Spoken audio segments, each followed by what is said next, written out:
Hezbollah की तिजोरी का नक्शा मिल गया।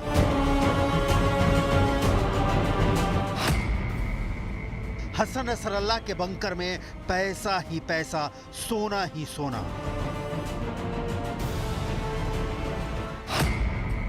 बंकर में मिली हिजबुल्लाह की तिजोरी। दहिया में अल साहिल अस्पताल के नीचे मौजूद खजाना।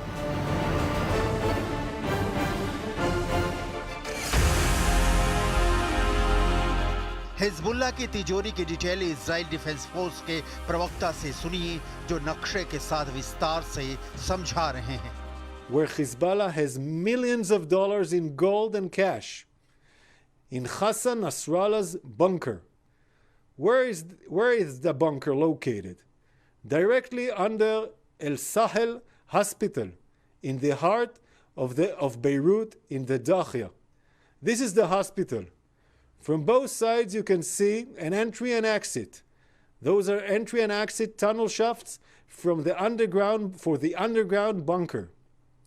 The entrance is located in the Al Mahdi building and the exit is located in the El Sahel Center building. This is the bunker.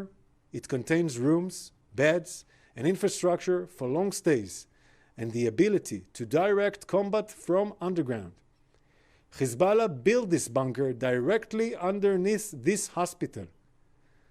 There are hundreds of millions of dollars in cash and gold inside the bunker right now. इतना पैसा, इतना सोना की आंखें फटी की फटी रह जाएं। जमीन के नीचे दबाकर रखे इस पैसे और सोने से हिजबुल्लाह क्या करता है, कहां खर्च करता है, डिटेल आपको आगे दिखाएंगे।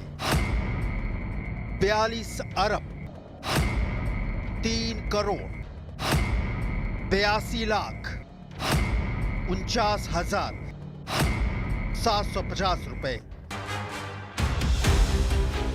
यह वर्ल्ड बैंक या इंटरनेशनल मॉनेटरी फंड या अमेरिका के किसी बैंक में जमा धन नहीं है। यह 50 करोड़ डॉलर की नकदी और सोना रखा हुआ है हिजबुल्लाह की तिजोरी में। यह तिजोरी कहां है? इजराइल डिफेंस फोर्स के प्रवक्ता रेयर एडमिरल हगारी ने बताया है। इजराइल इस रकम को खाक नहीं कर रहा। इसका बहुत सरल कारण है कि जिस बंकर में यह खजाना रखा हुआ है उसके ठीक ऊपर अल साहिल अस्पताल है। इजराइल अस्पताल पर हमला कर एक नई मुसीबत मोल लेना नहीं चाहता, लेकिन सवाल है कि इजराइल डिफेंस फोर्स को कहां से मिला हिजबुल्लाह के इस खजाने का पता। अस्पताल के नीचे बंकर होने की जानकारी क्या किसी हिजबुल्लाह के ही लड़ाके ने लीक कर दी? और सबसे बड़ा सवाल ये कि खजाना जिस बंकर में रखा है उसके ऊपर अस्पताल है, तो क्या इजराइल डिफेंस फोर्स इसे छोड़ देगा? हिजबुल्लाह के जिस बंकर में करोड़ों डॉलर का कैश मिला है, हसन नसरुल्लाह का ठिकाना भी वही बंकर था। हसन नसरुल्लाह अपनी निगरानी में इन पैसों को रखता था और खर्च करता था। इसी बंकर में इजरायली डिफेंस फोर्सेज ने बंकर क्लस्टर बम का इस्तेमाल कर हसन नसरुल्लाह को मारा था और इसकी जानकारी आईडीएफ को एक सर्च ऑपरेशन के दौरान लगी थी। इस वक्त इजराइल का टारगेट नंबर 1 है हिजबुल्लाह को पाई पाई के लिए मोहताज बना देने का। हिजबुल्लाह का पैसा छीन उसे इतना कमजोर कर देने का कि इजराइल के खिलाफ हमले के लिए उसके पास संसाधनों की कमी हो जाए। कहा जा रहा है कि ईरान पर हमले के लिए भी इजराइल इसी तरह के प्लान पर काम कर रहा है। ईरान की इकोनॉमी की रीढ़ तेल डिपो को ध्वस्त कर पहले से प्रतिबंधों के पहाड़ पर खड़े ईरान को आर्थिक रूप से बेहद कमजोर बना देना। हिजबुल्लाह दुनिया का सबसे बड़ा हथियारों से लैस संगठन है। जाहिर है कोई भी संगठन बिना पैसों के नहीं चलता और यह पैसा ही है जो हिजबुल्लाह को चलाए जा रहा है। लिहाजा इजराइल इस पैसों को ही खाक बना देना चाहता है।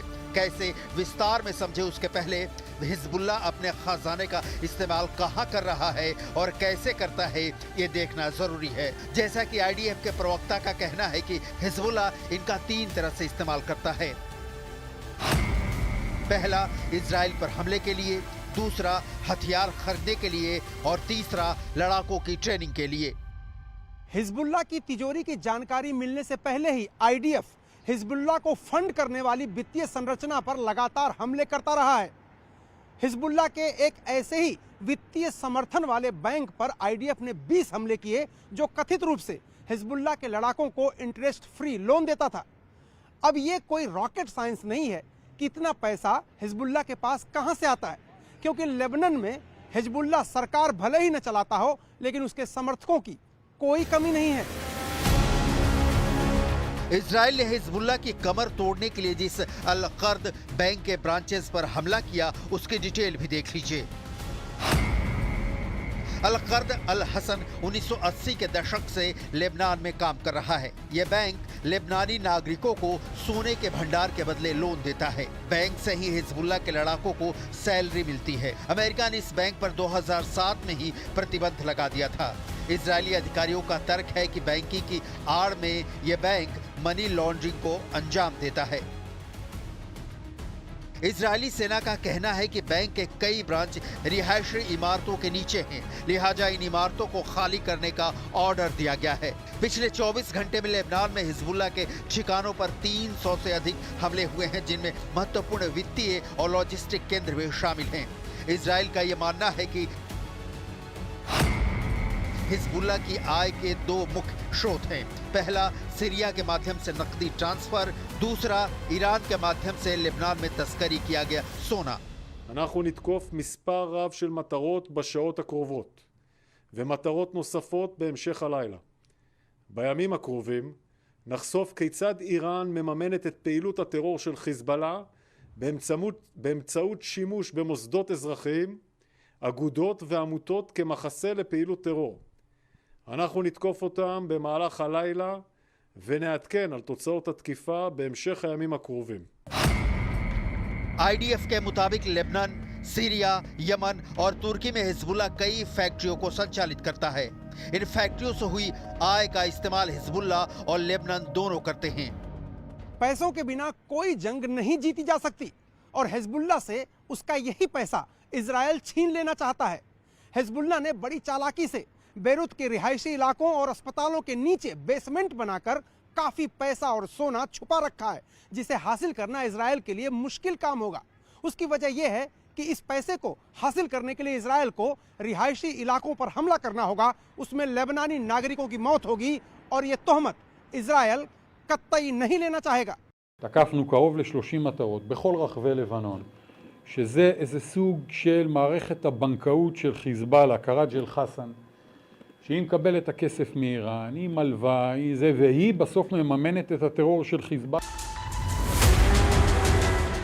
हालांकि इजराइल ने हिजबुल्लाह के खात्मे के लिए एक अस्पताल को निशाना बना भी दिया है, जिसमें 4 लोगों की मौत हो गई है। इजराइल हिजबुल्लाह का अंत करने के लिए हर तरीका इस्तेमाल कर रहा है, लेकिन यहाँ भी परेशानी का कारण ईरान है, जहाँ से हिजबुल्लाह को डॉलर, हथियार और ट्रेनिंग तीनों की सप्लाई जारी रहती है। כולל גם מול איראן שבסופו של דבר מממנת, שולחת לפה אמל"ח, שולחת אנשים. תדעו שמעל אנחנו מתעסקים גם עם הדבר הזה. इजराइल हिजबुल्लाह को तबाह और बर्बाद करने पर तुला है। इजराइल ने लेबनान में हिजबुल्लाह के नौसैनिक अड्डे पर हमला किया। हिजबुल्लाह इस अड्डे का इस्तेमाल हाई स्पीड वाली नाव, लड़ाकों और अपने नौसैनिक बलों को ट्रेनिंग देने के लिए करता था। इसके पहले यानी सोमवार को इजराइल ने हिजबुल्लाह के यूनिट 127 एयरफोर्स बेस को तबाह कर दिया। हिजबुल्लाह के आर्म्स डिपो, कमांड सेंटर और दूसरे बुनियादी ढांचे को इजराइल लगातार निशाना बना रहा है, उन पर रॉकेट दाग रहा है। हिजबुल्लाह भी जितनी ताकत है उसके मुताबिक इजराइल को नहीं छोड़ रहा है। इजरायली सेना ने दावा किया है कि लेबनान से उनके इलाकों पर हमले नहीं रुक रहे हैं। आईडीएफ के मुताबिक लेबनान की तरफ से मध्य इजराइल की तरफ 20 रॉकेट दागे गए। तेल अवीव, ऊपरी गलीली और उत्तरी गलीली में इन हमलों को अंजाम दिया गया। सेंट्रल इजराइल में कई बार सायरन अलर्ट सुनाई दिए।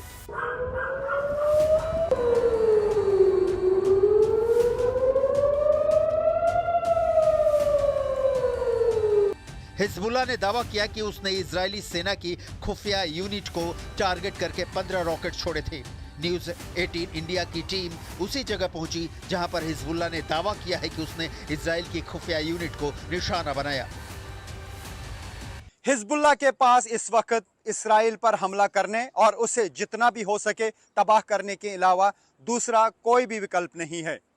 हिजबुल्लाह को जिस तरीके से नुकसान हो रहा है उससे हिजबुल्लाह के लड़ाकों की बहुत दिनों तक इसराइल से दो दो हाथ करने की शक्ति कम होती जा रही है। हालांकि हिजबुल्लाह के पास अभी भी हथियारों की कमी नहीं है जिसके दम पर वो इसराइल को टारगेट कर रहे हैं, चाहे इसराइल का मिलिट्री बेस हो या नेतन्याहू का घर। हिजबुल्लाह अपने हथियार डालते हुए कहीं से भी दिख नहीं रहा है। हिजबुल्लाह के इजराइल पर अब तक के हमले को ग्राफिक्स के जरिए समझिए। 200 रॉकेट से हमला, 5 ड्रोन हमले किए, गोलान हाइट्स में हमला, गलीली पर दागे रॉकेट, हाइफा में ड्रोन अटैक, सफेद में भी ड्रोन से हमला, जॉर्डन वैली के रास्ते ड्रोन अटैक, भूमध्य सागर से भी किए हमले, तेल अवीव तक को बनाया निशाना। 7 अक्टूबर 2023 के बाद से शायद ही ऐसा कोई दिन हो जब हमास के समर्थन में हिजबुल्लाह ने इजराइल पर हमले नहीं किए। इजराइल भी हमास के हमले के बाद हिजबुल्लाह को मटियामेट करने में कोई कोर कसर नहीं छोड़ रहा। अब तक हिजबुल्लाह के 7 ब्रिगेड कमांडर ढेर हो चुके हैं, 21 बटालियन कमांडर मारे जा चुके हैं, 24 कंपनी कमांडर ढेर हो चुके हैं, 3200 ठिकाने तबाह हो चुके हैं, 2000 लड़ाकों को इजराइल मार चुका है, अस्पताल में कमांड सेंटर नष्ट हो चुका है, 11 बैंकों को निशाना बनाया गया है, हिजबुल्लाह के बंकर नष्ट किए गए हैं और बेरूत में लगातार हमले जारी हैं। मैं इस वक्त बेरूत के सबसे बड़े नाइट क्लब स्काई बार के बाहर हूं, जहां पर कुछ दिन पहले तक बहुत ज़्यादा एक्टिविटीज़ होती थी, लोग आते थे, एंजॉय करते थे, लेकिन अब यही स्काई बार रिलीफ कैंप में तब्दील हो गया है। अब इस स्काई बार के अंदर वो लोग रह रहे हैं जो लेबनान में बेघर हुए हैं और वो अब यहाँ पर अपनी ज़िंदगी बसर कर रहे हैं। जिसे मौका मिल रहा है हमले कर रहा है, इजराइल भी हिजबुल्लाह भी, और ये तो जग जाहिर है कि इजराइल लेबनान में घुसकर हमले करने में सक्षम है, जबकि हिजबुल्लाह लेबनान में बैठे बैठे इजरायली ठिकानों को निशाना बना रहा है।